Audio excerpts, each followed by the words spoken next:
Terence Bud Crawford is getting all the praise in the world for dominating Errol Spence, doing something that 99% of boxing fans didn't think would happen. But why did it happen? In this video, let's talk about the real truth. Let's break down something that everybody is seeming to forget about. Something that a lot of Errol Spence fans don't want to bring up and don't want to talk about. We're going to do that in this video, but before we do that, make sure that you hit my like button and subscribe to the channel if you're not already subbed to the channel.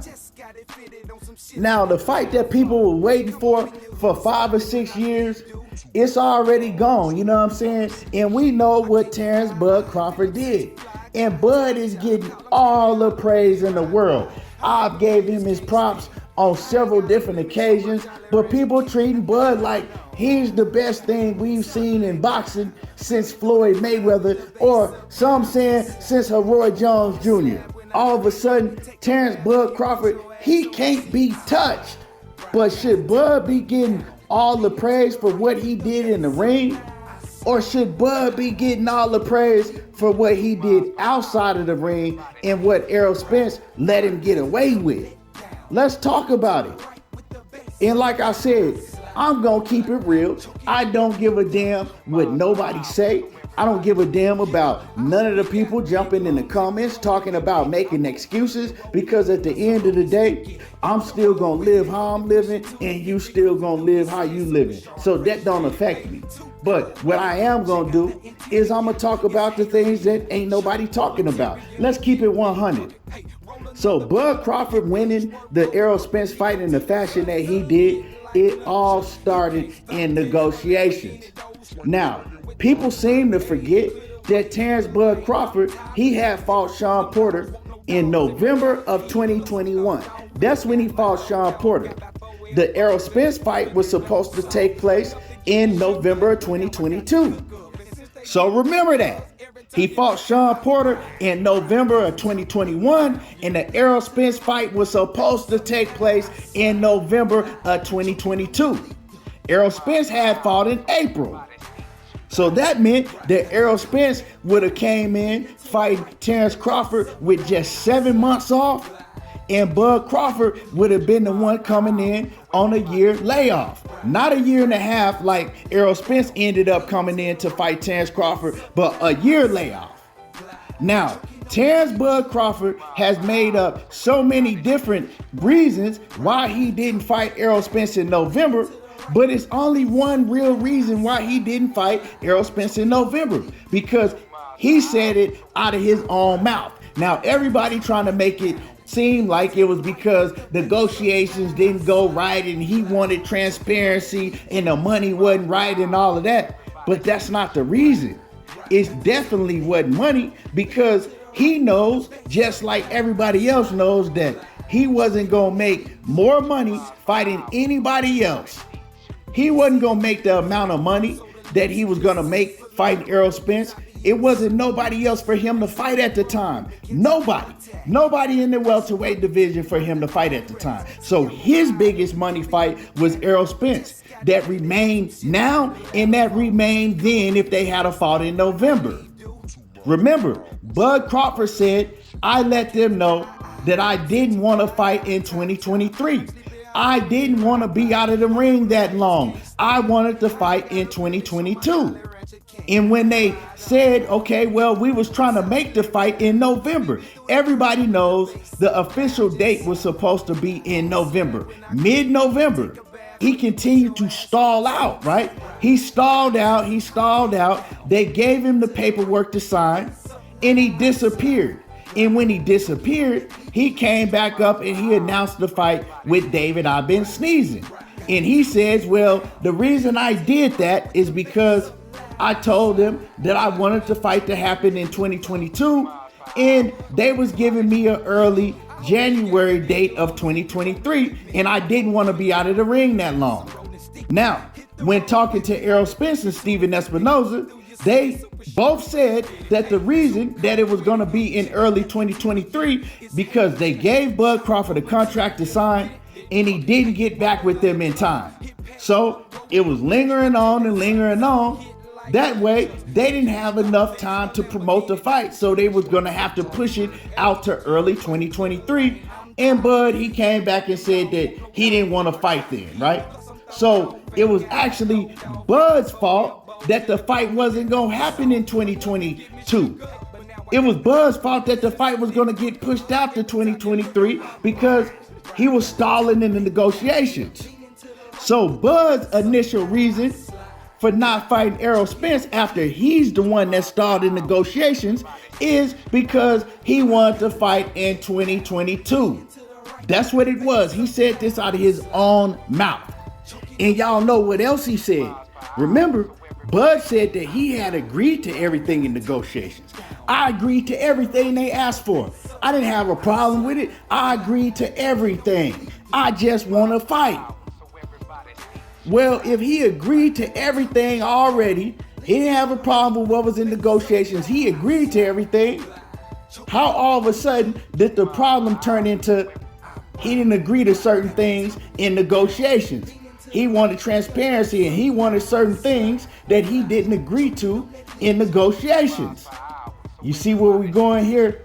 When you get the line and making a whole bunch of different excuses and telling a whole bunch of different lies, things just don't add up. Now we're gonna get to where all of this matters. Now when Steven Espinosa and Errol Spence, they came and checked Bud on that and let the world know that, well, we was trying to make the fight in 2022 in November, but Bud was stalling. You know, he wouldn't get back to us.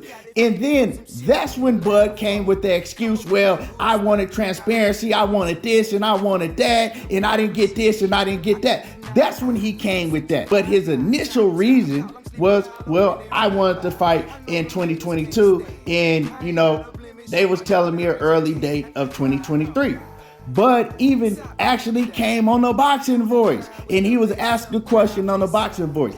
They said, right, hypothetically, now that you're taking the fight, right, in December, you're taking the fight in early December against David I've been sneezing. What if Steven Espinosa in Showtime had been able to guarantee you a fight with Errol Spence just 2 weeks after the fight that you taken, right? So what if they came and they gave you a late December date? Would you have taken it? He said no. And his reason was, nah, they wasn't gonna interrupt nothing I already had going on. And what did he already have going on? Well, we found out that he was already had been negotiating with BLK Prime the whole time that he was negotiating with the PBC and Showtime. So what did he mean by that? They wasn't gonna be able to interrupt nothing I already had going on. So we found out that he already had been negotiating with BLK Prime. So his main priority was not Errol Spence. It was to go through with what he had going on with BLK Prime. And we also found out that BLK Prime was just trying to get him an opponent the whole time. He said it himself. They was trying to get me an opponent. We was trying to find an opponent. And then they found David I've been sneezing, and Terence Bud Crawford said himself he was rated number 6. He was rated number 6. So when they found him an opponent, his main priority was BLK Prime and getting that fight in. Now people may say, well, why would he want to fight David I've been sneezing and not Errol Spence at that time? Well, we got to go back to what he initially said. That man told us he didn't want to be out of the ring for a long time.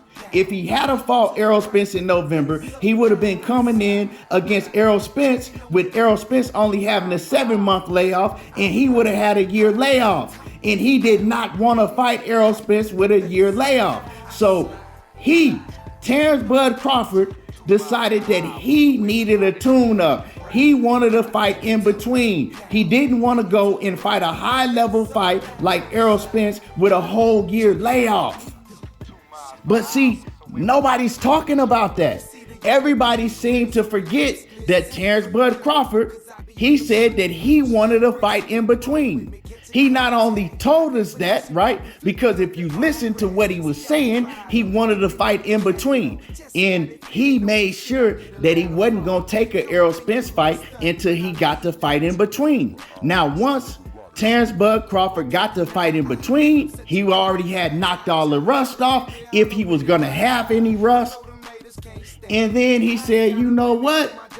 Now let me call Errol Spence because now I'm ready to take the fight. Meantime, Showtime and the PBC was trying to get Errol Spence to take a fight against Keith Thurman because they saw exactly what Terence Bud Crawford was doing. They knew what he was gonna do. They tried to tell Errol Spence, take this fight against Keith Thurman, you get you a fight in between. But Errol Spence was stubborn and hard-headed. He said, nah, I ain't taking no fight. I'm not fighting Keith Thurman. It's either Terence Crawford or nobody. I'll sit out and wait for Terence Crawford. So like I said in my video yesterday, Bud Crawford played that against him. He seen Errol Spence sitting out and he said, you know what? Oh, I'm good now. I took a fight and bam, he popped up, called Errol Spence, knowing how hungry he was for a Terence Crawford fight. He not only talked Errol Spence into fighting him, he talked Errol Spence out of his A-side position. Made him give up everything in negotiations. Because at that point in time, he knew Errol Spence was hungry to fight him. He knew Errol Spence was sitting out all of that time waiting on him to fight. And he knew Errol Spence hadn't had a payday in damn near a year and a half. So we praising Terence Crawford for what he did in the ring when nobody's talking about how he outsmarted Errol Spence outside of the ring. Made sure that he had a competitive advantage over EJ because he made sure that he took a fight in between. You know what I'm talking about? Nobody's talking about how Terence Crawford refused to fight Errol Spence unless he came in the fight sharp and took a fight in between. Something that Errol Spence was too hard-headed to do. So we sitting here acting like Terence Crawford is just the best fighter in the world that we ever seen. But the bottom line is he was smart. That's what he was. He was very smart. He was very manipulative. He manipulated the fans to believe in everything that he said after he won, because now everybody forget about what went on before the fight happened, right? Now that he won in such great fashion. But he wasn't trying to fight Errol Spence off no layoff. The man said it himself. So this is the real truth. You know what I'm saying? This is the real truth. He didn't want to fight Errol Spence off no layoff. He wasn't going to do it. See, he had sense enough to know they ain't going to get me off a year layoff. I'm not going to be the best me if I go in against Errol Spence off of a year layoff. But everybody was trying to convince Errol Spence, you're not going to be at your best if you go in and fight this man off of almost a 16-month layoff. And he just had a fight in November. You're not going to be at your best. One man listened to his body, he listened to his team, and the other man didn't. And we seen the outcome. We seen the outcome. So if you're wondering why the fight was so one-sided, this is one key reason why the fight was so one-sided. Errol Spence is in his 30s. You sit around for 16 months after not having to make a weight that you already having trouble making weight at. You know what I'm saying? He didn't keep his weight down the whole time. We seen him walking around in that sweater and we seen his belly sticking out. So now you gonna shock your body after not having to make that weight for almost 16 months and try to do it again? He made the wrong move in too many different areas before the fight happened. Now, would the fight have been different? Absolutely, the fight would have been different. It would have been much more competitive. Now, would Errol Spence have won the fight? I can't tell you if he would have won or not. But I guarantee you the fight would have been much more competitive if this fight had taken place in November. You can even go look at Errol Spence's body and tell. Look at how he was ripped up and chiseled in the Ugas fight. And then look at him in the Terence Crawford fight. He didn't even have an ab in the fight. But Terence Crawford wasn't going to fight Errol Spence on a 12-month layoff. That is the truth. This is what nobody else is talking about. Anyway, y'all make sure that y'all hit my like button. I want to hear from y'all. I don't really care about all the, oh, he's making excuses. Tell me where I told the lie at. Anyway, hit my like button, subscribe to the channel, and y'all already know how I do. There you go, talking that boxing again, and I'm gone.